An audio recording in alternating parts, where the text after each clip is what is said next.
So like I said, I'm from Boston, Massachusetts, and I served 10 years in the U.S. Air Force, some years in the Massachusetts Air National Guard, and I did 2 years as a city councilor.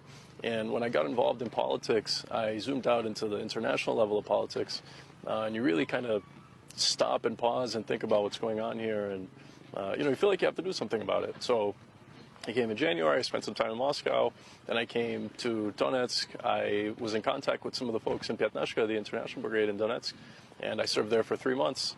And then after that, I had some friends that went on to serve with the Ministry of Defense, the 137th Brigade, where we're here.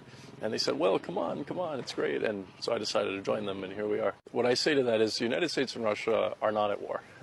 The United States has done things that are very provocative, very bad.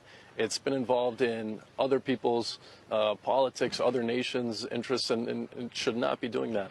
I always say, and Sergei Lavrov said this a couple of weeks ago, I think that the country is ran by different people than the people that live in the country and feel a different way. I think it's important we've got an election coming up in the United States. I think it's important for people to just, do their own research and kind of read about things from independent news outlets and understand what's really going on here. Understand that this started back in 2014 with our politicians coming down here and saying all sorts of different things and making all sorts of different promises.